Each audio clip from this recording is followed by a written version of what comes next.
Hello friends, welcome back to my channel Earth Mom Dehradun. और आज मैं बहुत प्राउडली, ये सामने आप देख रहे हो देहरादून, मैं उत्तराखंड को रिप्रेजेंट करती हूँ अपनी इस वीडियो के माध्यम से। और आज मुझे इस चीज़ पे बहुत ज़्यादा गर्व हो रहा है क्योंकि जो कमेंट्स मैं यहाँ पे आप लोगों के पढ़ रही हूँ ना, सच में आज मेरा दिल बहुत खुश हो गया।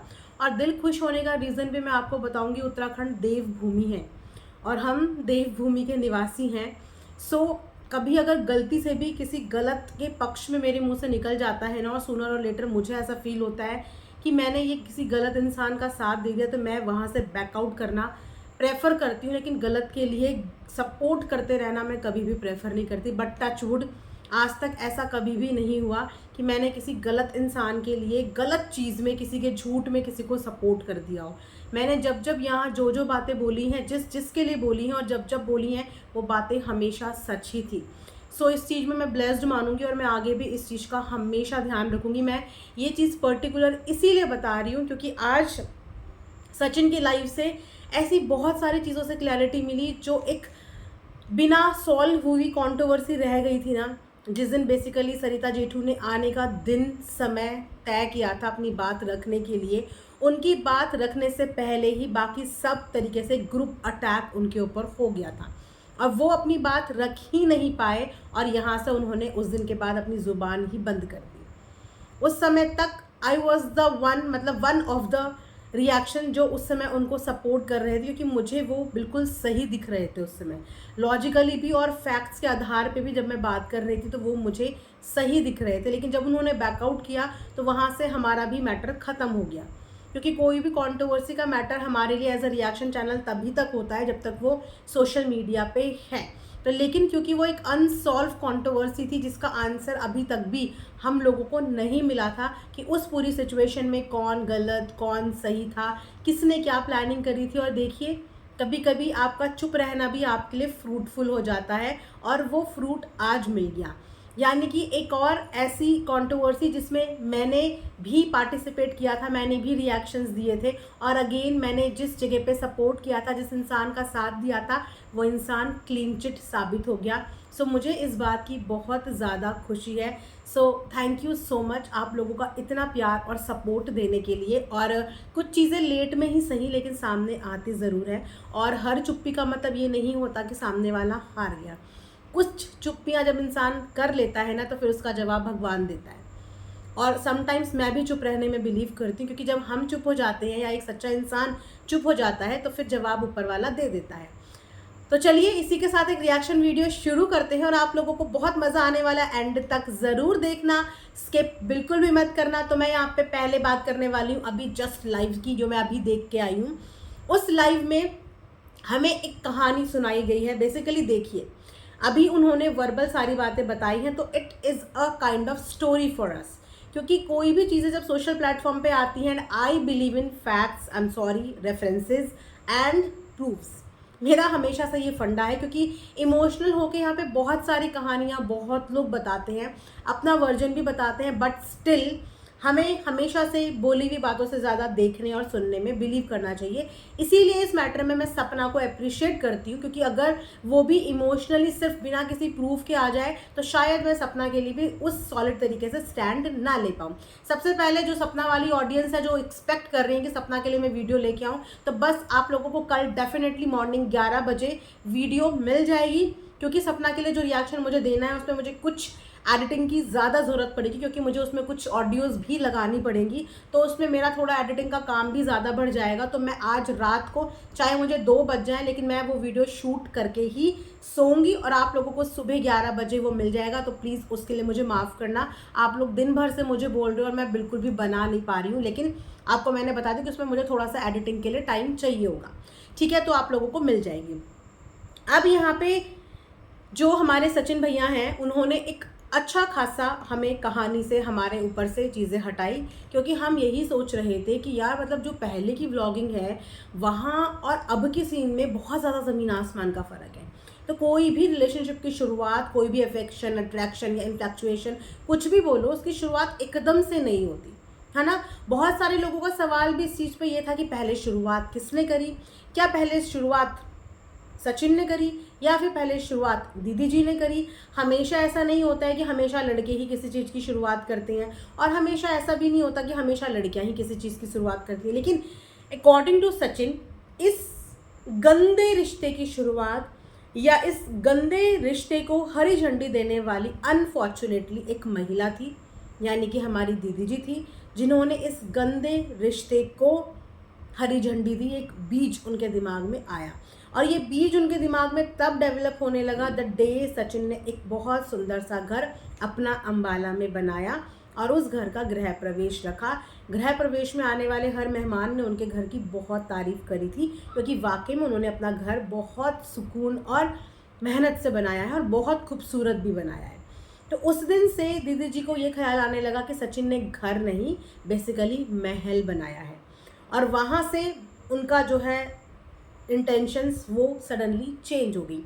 जो इंटेंशंस उस समय पे कहीं ना कहीं सरिता जी को खटक गई थी, और वहाँ पे भी उन्होंने उनको डांटा था, टोका था, चीज़ें रियलाइज़ कराने की कोशिश करी थी, और आई थिंक वहीं से सरिता जी भी दीदी जी को खटकने लग गई थी, क्योंकि कहीं ना कहीं दीदी जी जो है, उन्हें बोलते हैं ना कि वो फ्रंट फुट पे बोल देती हैं, एकदम स्ट्रेट फॉरवर्ड है। यस, वो स्ट्रेट फॉरवर्ड हैं, और उन्होंने वो गलती भी स्ट्रेट फॉरवर्ड तरीके से उनके मुंह पे बोल दी थी। और तो और आप लोगों को ये भी पता चला होगा कि सगाई के इनविटेशन पे भी उन्होंने किस तरीके से साफ तौर पे मना कर दिया। तो उन्होंने जो रिश्ता ख़त्म कर दिया ना, वो ख़त्म ही है। वो ऐसे इंसान है ही नहीं कि ख़त्म करने के बाद वापस से उस रिश्ते में जुड़ने की ज़रा भी कोशिश करेंगी, क्योंकि वो इज़्ज़तदार और फैमिली से आता है, छोटी मोटी नहीं। उनकी फैमिली बहुत लंबी चौड़ी फैमिली है, उनकी व्लॉग में मैंने देखा है, बहुत लंबी चौड़ी फैमिली है। तो जो इंसान इज़्ज़तदार, नाकदार और एक फैमिली से आता है ना, वो कभी भी ऐसे फालतू के स्यापों में अपना वक्त और अपनी इज्जत नहीं गंवाना चाहता, और वो ऐसी चीज़ें देख के रोकता भी है और टोकता भी है। तो बेसिकली सचिन की कहानी के हिसाब से उस दिन से दीदी जी के दिमाग में एक बीज डेवलप होने लगा, जो भाई की नज़र से हटके किसी और नज़र से सचिन को देखने लग गया। अब इस चीज़ की और ज़्यादा थोड़ी सी हद पार तब हुई जब था इनका मनाली वाला ट्रिप। मनाली वाले ट्रिप के दौरान कुछ ऐसी चीज़ें हुई जिन चीज़ों की वजह से जो मिशू है, जिन्होंने आज वीडियो भी डाली है, और सचिन ने उनसे भी एक्सपेक्ट किया है कि अब जब आप ओपन प्लेटफॉर्म पे आ ही गए हो, फ्रंट फुट पे आ ही गए हो, तो प्लीज़ उस मनाली ट्रिप वाला सीन भी ज़रूर बताना। क्योंकि मनाली ट्रिप में मनीषा को कान में जो बोला गया था, या मनीषा के पास जो मैसेज दिया था, वो मिशू ने दिया था, क्योंकि मिशू को भी वो इंटेंशंस कहीं ना कहीं समझ में आ रही थी कि कुछ चीज़ें एक्स्ट्रा हो रही हैं। जिसके बाद पहली बार वो दिन था जिस दिन मनीषा ने इस चीज़ के लिए आपत्ति जताई थी। इस दिन मनीषा को उस बात का एहसास मिशू द्वारा करवाया गया था कि चीज़ें कुछ फिशी हैं, जिसकी वजह से सचिन और मनीषा का झगड़ा भी हुआ, और 1 घंटे तक वो लोग ठंड में मनाली में बाहर लड़ते रहे और बहुत रोए। लेकिन उस दिन से ये सिलसिला शुरू हो गया था, क्योंकि अकॉर्डिंग टू सचिन, उनको इमोशनली, उनको सिंपथाइज, बहुत सारी चीज़ें थी जो उनसे कनेक्ट कर रही थी, और जिसकी वजह से वो उनकी तरफ खिंचते चले, क्योंकि उनकी फैमिली ने उनको इतना अव्वल दर्जे का इज्जत और मान सम्मान दिया था। वो तो हम पिछली वीडियो व्लॉग में देख ही सकते हैं। इनके जो भाई आज अपनी बहन का सपोर्ट करते हुए आ रहे हैं, वो भी गले मिल मिल के, हग कर करके बेड पे लोट पोट होते थे। मतलब ऐसा फील ही नहीं होता था कि ये बंदा आउटसाइडर है, बिल्कुल ऐसा फील नहीं होता था। फैमिली ने इतना ज़्यादा कंफर्ट जोन दे रखा था, क्योंकि उस समय पे Sachin was one of the person जो उनकी फैमिली को फिनेंशियली गाइडेंस देने में हेल्प कर रहे थे। हर चीज़ फिनेंशियली हेल्प नहीं होती, गाइडेंस आज की डेट में बहुत इंपॉर्टेंट रोल प्ले करती है। अगर किसी इंसान को पैसा कमाने का तरीका ही नहीं पता होगा, तो वो पैसा कमाएगा कैसे? गधे घोड़ों की रेस आज की दुनिया में चल रही है। जो इंसान गधे की तरह मेहनत करके आगे बढ़ता है ना, उसकी जो मेहनत है वो रंग तो लाती है, लेकिन बहुत वक्त लग जाता है। तो इंसान को घोड़े की तरह शार्प और तेज़ी से बढ़ना पड़ता है ना। तो वहाँ पे एक रास्ता दिखाया था सचिन ने। तब तक वो उनकी फैमिली में बहुत फेवरेट थे, क्योंकि सचिन उनको फिनेंशियली गाइडेंस भी देते थे, फिनेंशियली, और उनकी छोटी मोटी चीज़ों में उनको बहुत ज़्यादा हेल्प भी करते थे, मतलब बहुत छोटी छोटी चीज़ों में। उसके बाद से इन लोगों की क्लोजनेस बढ़ती चली गई, और वो क्लोजनेस का एंड तो अभी 12 तारीख तक भी नहीं हुआ था, ये उन्होंने बताया। हम लोग यही सोचे कि एक दिन पहले सचिन ने लाइव कर दी, उसके बाद हैदराबाद भागने का अचानक से प्लान अपनी बीवी को अंबाला छोड़ के एक इंसान हैदराबाद भाग रहा है, क्यों? हैदराबाद में ही ऐसा क्या था, कहीं और क्यों नहीं गया? क्योंकि हैदराबाद तक भी उनके दिमाग में, उनके दिल में एक होप दी गई। ये सारा बस्ट आउट जो सचिन का आज हुआ है ना, वो इसीलिए हुआ है क्योंकि सचिन को फॉल्स होप्स दी जा रही थी। बार बार उसको होप दी जा रही थी और बार बार उसको होप के बदले में धोखा मिला, जिसकी वजह से उसका बस्ट आउट हुआ। अदरवाइज वो कभी भी उनके खिलाफ नहीं जा सकता था। इतना मोह माया में वो बिल्कुल गॉन था कि वो नहीं जा सकता था। लेकिन जो बैक टू बैक धोखे हुए ना, उस बैक टू बैक धोखे में आज सचिन एक्सपोज करने पे आ गया। तो दैट मीन्स कि जो हैदराबाद वाली, काफ़ी लोगों ने इस बात पे चर्चा भी करी थी, कमेंट्स भी आ रहे थे कि हैदराबाद में ये उन्हीं से मिलने गया है, उन्हीं के साथ बर्थडे सेलिब्रेट करने गया है। तो देखिए आप लोगों का गैस एकदम सटीक तरीके से निशाने पे गया है। लेकिन मैं ये बात तब तक नहीं बोल सकती थी जब तक सोशल मीडिया पे ये लोग अपने मुंह से ना बोल दें। हालांकि आप लोगों ने गैस और एज्यूम करना शुरू कर दिया था। हैट्स ऑफ आप लोगों की सोच को, सच में हैट्स ऑफ, क्योंकि इस बार आप लोगों की सोची हुई एक एक सोच बिल्कुल सटीक निशाने पे पड़ रही है। तो उनके हिसाब से उन्होंने बताया कि हैदराबाद में इसी प्लान से गया था और इसीलिए 2 दिन रुका था, क्योंकि इनका मैसूर का प्लान था, इनका मैसूर का शूट था। उन्होंने मुझे बकायदा टिकट विकेट सब दे के बताया था कि अपन वहाँ रहेंगे, बात करेंगे, चीज़ों को सॉल्व करेंगे, सब कुछ मैटर सॉर्ट करेंगे। सोचिए कि जो इंसान शादी करने तक की बात कर रहा है, फ्लैट दिलवाने को भी हामी भर रहा है, हर कंडीशन में हाँ कर रहा है, तो दैट मीन्स कि वो दिलो जान से सामने वाले से मोहब्बत या उसके चक्कर में डूबा हुआ था, कि वो उसके लिए हर वो चीज़ करने को तैयार था। मतलब 12 तारीख तक भी। उसके बाद इनके भाई क्या सोच के ये बोलने के लिए आए कि ब्रेकअप हो गया है, जो चीज़ें थी वो ख़त्म हो गई है, हमारी जो बहन है मूव ऑन कर चुकी है। कैसे एक दिन में ढंग से ब्रेकअप नहीं हुआ, चीज़ें सॉर्ट आउट नहीं हुई और एक दिन में मूव ऑन? क्योंकि तुमने एक दिन में मूव ऑन कर लिया तो तुम सामने वाले से भी एक्सपेक्ट करो भैया ये जो 1-1.5 साल का समय उनके साथ बिता के उनका जो दिमाग और उनका जो घर, उनके मियाँ बीवी के रिश्ते खराब कर रहे थे, वो एक दिन में सॉल्व हो जाएंगे। यहाँ से सचिन को आई थिंक ये समझ में आ जाना चाहिए कि शायद उनके दिलो दिमाग में आपके लिए उतनी फीलिंग्स, उतनी स्ट्रॉन्ग फीलिंग्स नहीं थी जो फीलिंग्स आप उनके लिए होल्ड करते थे। शायद इसीलिए उनको एक दिन भी नहीं लगा मूव ऑन करने में, और आप यहाँ अपने दिन खराब कर रहे हैं। यहाँ से आपको एक अच्छा खासा अपने आप में आंसर मिल चुका है कि वो मूव ऑन एक दिन में कर सकती है। दैट मीन्स कि वो फीलिंग कभी भी जेन्युइन प्योर थी ही नहीं, वो थी सिर्फ कन्वीनियंस के हिसाब से। कन्वीनियंस ख़त्म, चीज़ें मिल गई, वो रिश्ता वहीं पे ख़त्म। अब यहाँ पे सबसे शॉकिंग चीज़ रही जब इन्होंने नाम लिया जगत जीजा जी का। अब मुझे पता नहीं कि अब हम उन्हें जगत जीजा जी बोलें या ना बोलें, लेकिन अगेन सुनने में ये भी आ रहा है कि अब कुछ भी जीजा वाला रिश्ता हम लोगों का उनसे रह ही नहीं गया है। लेकिन स्टिल कन्फर्मेशन का मैं हमेशा की तरह इंतज़ार करूँगी, अभी भी वेट करूंगी जब तक ऑफिशियली इस बात की कंफर्मेशन ना आ जाए। लेकिन हाँ, पिछले काफ़ी दिनों से हमारे जीजा जी कहीं लुप्त हो चुके हैं। जहाँ वो इतने ज़्यादा एक्टिव नज़र आ रहे थे कि वो लाइव पे भी आए, उसके बाद उन्होंने एक व्लॉग भी डालना शुरू करा, अपना शॉर्ट्स भी डाला, किसी ना किसी रिएक्शन चैनल पे वो कमेंट भी करते थे, उनकी लाइव भी ज्वाइन करते थे, और आजकल वो बिल्कुल गायब हो गए हैं। पिछले 3-4 दिन से वो बिल्कुल ही गायब हैं। और अब मुझे ये चीज़ें नोटिस हो रही हैं कि वो कितने काम थे। मतलब अगर आपकी फियांसे या किसी पर्सन जिसके साथ तुम शादी करने वाले हो, जब आप उसके लिए इस तरीके की बातें सुनते हो तो आपके अंदर बहुत गुस्सा आता है, बहुत आपको क्रोध आता है कि कैसे बोल दिया, मतलब कैसे बोल दिया। क्या आप में से किसी के हस्बैंड या किसी का फियांसे या इनफैक्ट मैं बोलूँ बॉयफ्रेंड अपनी गर्लफ्रेंड के लिए या बीवी के लिए, फियांसे के लिए एक शब्द भी सुन सकते हैं? लेकिन वो जीजा जी जितनी लाइव्स में जाते थे या जितने चैनल्स पे जाते थे, उन्होंने कभी किसी से लड़ाई नहीं करी, उन्होंने कभी किसी को गलत नहीं बोला, उन्होंने कभी किसी को धमकी नहीं दी। इनफैक्ट जिस दिन उन्होंने लाइव करी थी उस दिन भी उन्होंने बहुत काम तरीके से लाइव करी थी कि लोगों के अपने अपने ओपिनियन होते हैं, वो लोग बोल सकते हैं।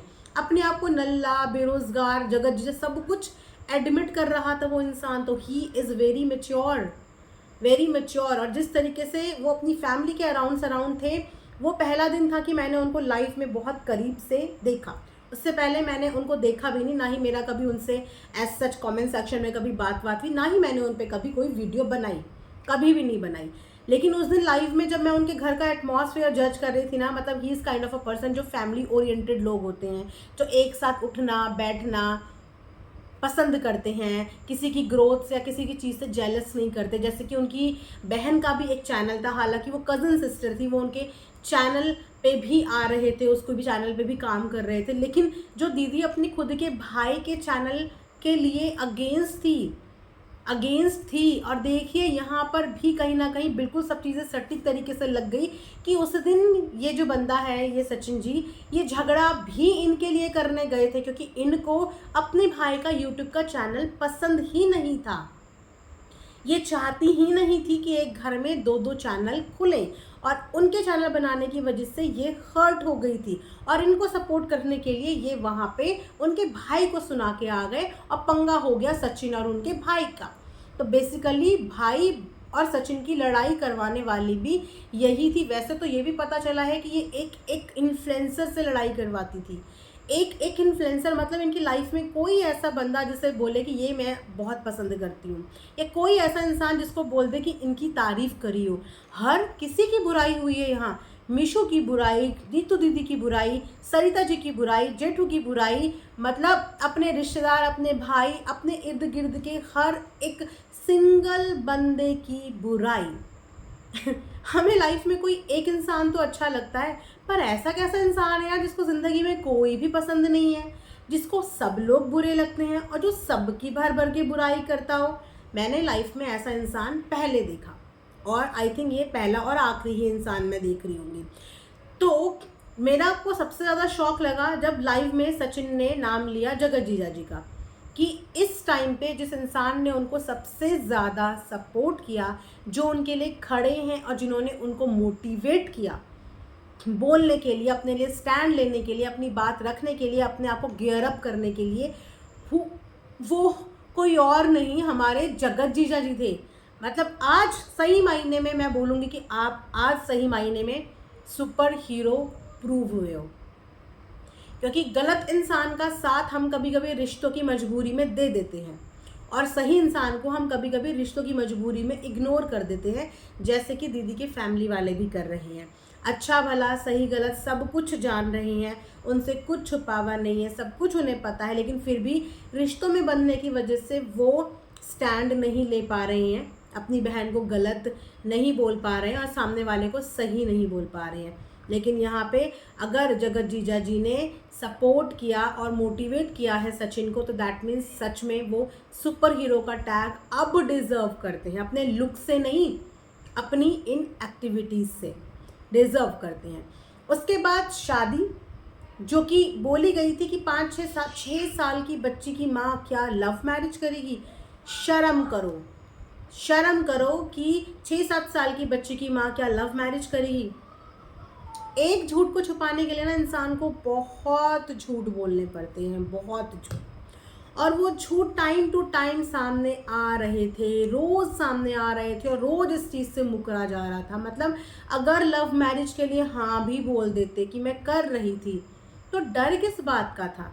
ये ऑडियंस तो आपकी खुशी में खुश हो गई थी, लेकिन ऑडियंस को चीज़ें भी उसी दिन से बुरी लगने लगी जिस दिन से इनके झूठ सामने आए कि अगर लव मैरिज है तो भैया बोलो लव मैरिज है, कोई पाप नहीं होता लव मैरिज। लेकिन अब सवाल ये होता है कि एक टाइम पे दो दो लव, अगर ये लव मैरिज थी तो सचिन के साथ जो चल रहा था वो क्या था। ये तो एक बहुत तगड़ा ब्लंडर हो गया है, बहुत तगड़ी बात सामने आई है कि अगर इनको ये इतने समय से जानते थे और ये एक अरेंज मैरिज नहीं थी, तो सचिन के साथ भी रिलेशनशिप में और सामने ऑफिशियली सगाई भी कर ली और यहाँ पे ऑफिशियली ब्रेकअप भी नहीं किया। मैं इतनी ज़्यादा शॉक्ड हो गई इन सब चीज़ों को सुन के, इतनी ज़्यादा शॉक्ड हो गई, क्योंकि मैंने लव मैरिज अरेंज मैरिज से रिलेटेड कभी बात ही नहीं करी, क्योंकि ये बात तब तक नहीं कर सकते जब तक सोशल मीडिया पे कोई इस बात का ऑफिशियली ना बोले। हालांकि हवाओं में और यूट्यूब पे ये बात बहुत पहले ही आ गई थी कि ये कोई अरेंज मैरिज नहीं है, ये प्योरली लव मैरिज है। अब मुझे समझ में आ रहा है कि क्यों इतना फूट फूट के रोए थे सचिन, और क्यों अपने आप को हार्म करने की उस दिन सगाई वाले दिन कोशिश कर दी थी। पहली रीज़न ये कि वहाँ बुला के इंसल्ट हुआ, दूसरा रीज़न ये कि वहाँ भी सगाई कर ली, लेकिन अगर इनको ये बताया गया कि मुझे गोली खिला खिला के सगाई कर दी, तो गोली खिला खिला के ज़बरदस्ती सगाई की कहानी भी क्या सचिन को सुनाई गई थी? और क्या सचिन को भी अब ये सच पता चला कि ये एक लव मैरिज है? अच्छा खासा मतलब, क्योंकि मैंने अभी 2-3 दिन पहले एक व्लॉगर भी हैं, उन्होंने भी ये व्लॉग डाला था और उन्होंने भी ये बोला था कि ये पिछले काफ़ी साल से एक दूसरे को जानते हैं और काफ़ी साल से डेट कर रहे थे, उसके बाद इन्होंने सगाई करी है। तो बताइए कितने सारे झूठों पर से खुलासा उठ गया है। सामने तो आ ही रहा था ना, तो क्यों अपने मुंह से सच एक्सेप्ट नहीं कर लिया? लेकिन सच एक्सेप्ट करने का रीज़न भी ये था ना कि अगर वहाँ लव मैरिज बता देती तो फिर सचिन वाली चीज़ को कैसे जस्टिफाई करते, कैसे जस्टिफाई करते? मैं तो अब सोच और समझ भी नहीं पा रही हूँ कि मेरे पास वर्ड्स भी नहीं है, मैं हार्श भी नहीं बोल सकती, मैं कुछ गलत भी नहीं बोल सकती, क्योंकि ये मेरे संस्कार हैं और वो मुझे अलाउ नहीं करते कि मैं किसी के लिए गलत बोलूँ। लेकिन जो यहाँ पे चीज़ें आई हैं ना, वो सच में ऐसी चीज़ें हैं कि औरत जात जिसे भगवान ने बहुत फुर्सत से बनाया है, बहुत फुर्सत से, उस कहीं ना कहीं उस पे भी आज बहुत बड़ा धब्बा लग गया है।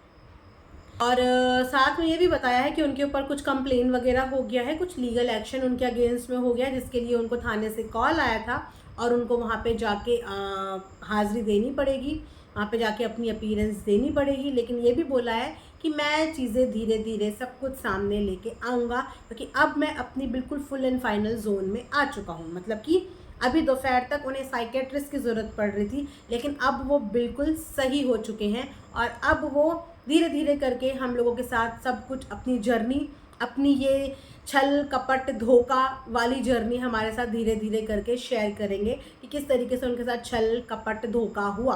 और सारे धोखे जो भी सोशल मीडिया पे ब्लंडर्स हुए, सचिन की कंट्रोवर्सी हुई, लोगों से लड़ाई झगड़े हुए, उन सब चीज़ों में पार्टनर इन क्राइम दीदी जी थी। यानी कि बेसिकली सरिता जी के साथ जो कंट्रोवर्सी सचिन की हुई थी, वो देखने में तो सचिन की कंट्रोवर्सी थी, लेकिन उसके पीछे भी सारा दिमाग, सारी स्क्रिप्ट, सब कुछ दीदी जी का था। बाकायदा एक एक वर्ड जो कम्युनिटी में डलवाया जाता था, जो लिखवाया जाता था, वो सब कुछ दीदी जी द्वारा ही लिखवाया जाता था।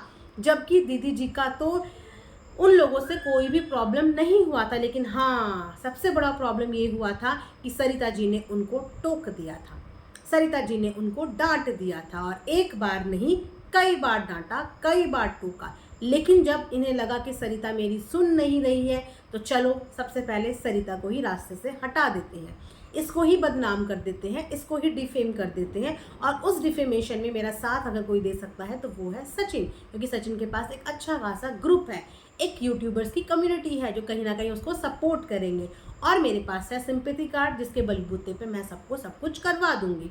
तो वहाँ पे एक पूरी प्लानिंग के साथ सारी चीज़ें कराई गई। उस जगह पे सचिन को भेजा गया जिस जगह से सरिता जेठू जी को एक बहुत बड़ा धक्का लगा था, मतलब उनकी कमज़ोर कड़ी थी, वहाँ पे उन्हें भेजा पड़ा। तो उनका रिएक्शन इसी चीज़ पे आया, और वो था बलि का बकरा सचिन, वो था बलि का बकरा सचिन, क्योंकि सचिन को वहाँ भेजा गया और वो भेजने वाली, वो पूरी चीज़ एग्जीक्यूट करने वाले दिमाग कौन था? नन अदर देन दीदी जी। तो दीदी जी तो सच में बहुत ज़्यादा दिमागदार हैं। और अब इससे ज़्यादा हम क्या बोलें, इससे ज़्यादा जिससे जो बोलना होगा वो आके सोशल मीडिया पे बोलना, जब वो बोलेंगे तब हम पीछे से बोलेंगे। तो फिलहाल चीज़ें धीरे धीरे हो रही हैं एक्सपोज, और एक्सपोज होती हुई चीज़ों को देख के आप लोगों के मन में क्या ख्याल आ रहा है, आप लोग भी कमेंट सेक्शन में ज़रूर बताना मुझे, क्योंकि मेरा तो हो चुका है एकदम से सर दर्द, और अब मुझे भी समझ में नहीं आ रहा कि आगे मैं क्या बोलूँ या क्या नहीं बोलूँ। लेकिन क्योंकि जैसे ही कोई चीज़ आती है आप लोग बोलते हो दीदी रिएक्शन दो, तो दीदी को भी रिएक्शन देने के लिए सच में एक फ्रेश की ज़रूरत होती है। और इस समय मेरा ब्रेन एकदम ड्रेन हो चुका है, बिल्कुल भी मेरे अंदर एनर्जी नहीं बची है। ये सब चीज़ें देख के मैं बहुत ज़्यादा डिस्टर्ब हूँ, क्योंकि आप लोग ये चीज़ें सिर्फ देखते हो, मुझे देखने के बाद इन्हें बोलना भी पड़ता है, अपने मुंह से बोलना भी पड़ता है। इन चीज़ों को देख के भी दिमाग ख़राब होता है, फिर बोलो तो और ज़्यादा सर में दर्द होता है। तो डबल मेहनत यहाँ पर हमारी लग जाती है दोस्तों। तो इसीलिए चैनल को सब्सक्राइब करके जाया करो, वीडियोस भी देख लेते हो, व्यूज़ भी ठीक ठाक दे रहे हो, तो सब्सक्राइबर भी तो बढ़ा दो, सब्सक्राइब भी कर दो, ताकि मैं खुश हो जाऊं कम से कम देख के, और फिर से मोटिवेशन के साथ एक नई वीडियो आप लोगों के बीच में लेके आऊं।